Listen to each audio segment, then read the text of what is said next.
Merci, Olivier. Bonjour. D'être là avec nous. L'idée, c'est d'avoir une dizaine de minutes ensemble pour que tu puisses un peu nous donner tes retours d'expérience. Et la première question que je voudrais te poser, c'est si tu n'avais pas évolué dans le monde de la finance, qu'est-ce que tu aurais fait? Est-ce qu'il y a un autre secteur que la finance dans lequel tu penses que tu te serais éclaté? Alors, je ne me suis pas trop posé la question parce que je suis tombé dans l'entrepreneuriat et dans l'entrepreneuriat financier à l'âge de 26 ans après 9 mois de CDI. On aurait même pu dire que c'était un CDD à 9 mois. Et je me suis tout de suite lancé dans ma première aventure qui m'a occupé de 26 à 40. Et à 40, j'ai eu l'envie d'en créer une deuxième qui est October, qui est la fintech qui m'anime aujourd'hui. Donc non, j'ai même pas le temps de me poser la question en fait. Je ferai ça plus tard. Je ferai une introspective un peu plus tard. Ouais, tu te poseras la question. Et justement, est-ce que tu peux nous donner une anecdote sur tes premières années? Tu as travaillé dans un fonds quand tu as commencé? Alors oui, la première anecdote, c'est qu'effectivement, quand j'ai créé ma première société qui s'appelle 1, 2, 3 Investment Manager, l'objectif c'était d'ouvrir le capital investissement aux investisseurs particuliers, ce qui aujourd'hui peut sembler assez banal, puisqu'il existe du crowdfunding equity notamment, ce qui n'était pas à l'époque. Et effectivement, je me suis lancé dans cette aventure à 26 ans, avec une naïveté totale. Pour dire à quel point j'étais naïf, je pensais qu'on pouvait faire cette activité sans même être régulé, c'est-à-dire que je ne connaissais même pas l'existence de l'autorité des marchés financiers. Donc je me suis dit, oui, si on veut des particuliers qui investissent, il suffit d'aller les voir, et puis voilà, on va les intermédier grâce à de la technologie, et ça sera parti. Donc pour dire à quel point je partais de loin, et je pense que si je m'étais croisé à cette époque-là, j'aurais pas parié en centime sur moi. Il y a quand même des personnes qui ont cru en toi à ce moment-là.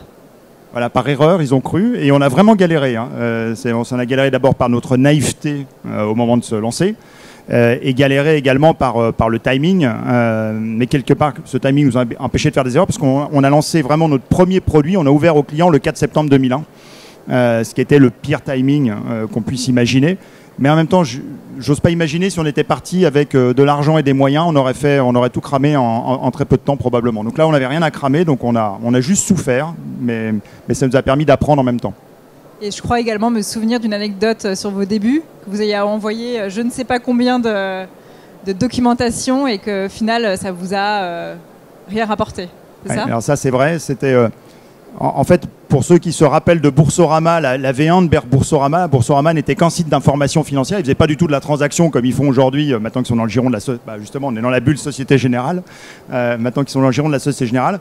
Et ils voulaient faire un test, Boursorama, ils voulaient voir si ils pouvaient transformer leur communauté de lecteurs en acheteurs de produits.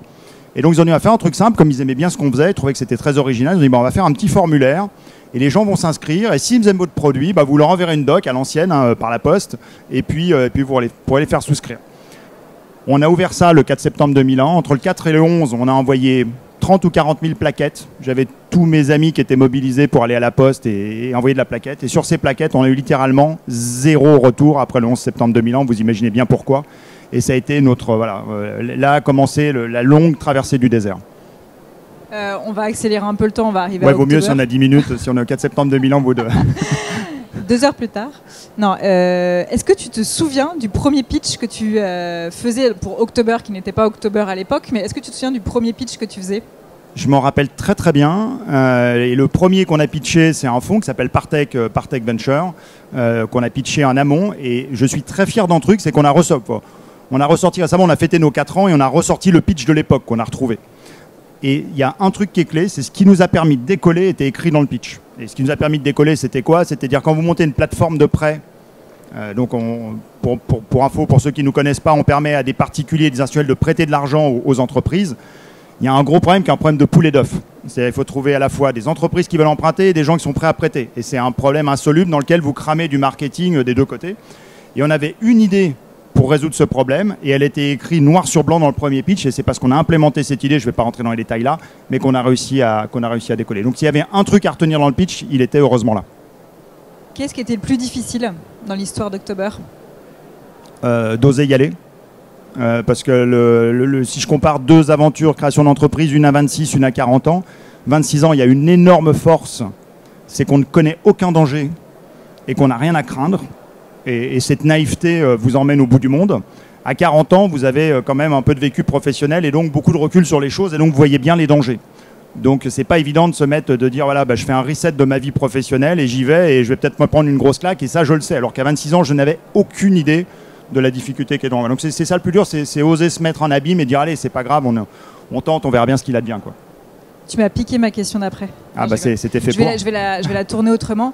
Si tu te revoyais, toi Olivier, le Olivier à 26 ans, qu'est-ce que tu en penses et qu'est-ce que tu lui dirais? Bah, je vais lui dire ce que David Douillet va nous dire. Je fais un teasing pour ma table ronde de 17h ou 17h30. Il va nous dire un truc qui est... Venez l'écouter parce qu'il est assez incroyable. Je pense qu'il faut tous... Alors, je ne sais pas quel est votre profil ici dans la salle, mais si on est entrepreneur, je trouve qu'on manque toujours d'ambition. Et il va vous raconter peut-être une anecdote que j'aime beaucoup. Il était à l'INSEP quand il avait 16 ans. Il était dans sa chambre, il s'entraînait 10 heures par jour à faire du judo. Forcément, il en bavait. Et il discute avec son voisin de chambrée et il dit à son voisin de chambrée « Pourquoi tu es là, toi? Pourquoi on s'emmerde comme ça à s'entraîner ?» Et il lui dit « Bah moi, c'est simple, je suis là parce que je vais être champion de France. » Et David le regarde, dit « Moi, je vais être champion du monde. » Et le gars, il dit « Mais arrête, t'es un mégalo, t'es ambitieux, reviens un peu sur terre, champion de France, c'est déjà pas mal. » Et la conclusion de ça, c'est que son copain a été champion de France et David a été 2 fois champion olympique, 4 fois champion d'Europe, 4 fois champion du monde. Et quelque part, c'est vrai qu'on est toujours un peu complexés, nous Français particulièrement, à se dire voilà, on va se mettre des buts, mais voilà, il faut mettre des buts raisonnables, pas des buts inatteignables. Je pense qu'en fait, il le dira peut-être sur scène, mais on n'est pas mégalo tant qu'on met énormément d'énergie à faire les choses. Après qu'on se plante et qu'on n'arrive pas à être champion du monde, c'est évident. Il y en a plein qui ont voulu devenir champion du monde et qui ne sont pas arrivés. Mais je pense que voilà, peut-être manquer un peu d'ambition et pas oser aller assez loin. Toi, quand tu avais 26 ans, là, avec du recul, tu trouves que tu manquais d'ambition ou tu avais quand même déjà cette volonté Ouais, je manquais d'ambition. Ouais, j'aurais dû oser aller plus loin. Si tu faisais un dîner idéal où tu pouvais inviter qui tu voulais, qui tu inviterais à ta table? Pas forcément. Alors, ouais, je pourrais vous citer plein de gens connus, mais déjà, j'ai déjà tellement de gens sympas autour de moi que j'ai pas assez le temps de voir que je commencerai par eux. Ok, c'est sympa pour eux. Qui est-ce que tu remercierais justement pour tout ce que tu as réussi à accomplir avec October? Déjà, pour ceux qui sont entrepreneurs ici aussi, je pense que je vais remercier déjà tous ceux qui me supportent au quotidien. Parce que c'est pas évident, notamment qu'on a des enfants, une femme et qu'on est entrepreneur et qu'on se donne à 2000%. Voilà, on va en reparler aussi avec David tout à l'heure, le sens des sacrifices. Je pense que j'entends parfois des personnes en entretien me dire moi je veux vraiment trouver un work-life balance idéal, etc. Une balance work. Ça, pour le coup, je crois que c'est très très dur. C'est très très dur. Merci beaucoup, Olivier. Merci à vous. Merci.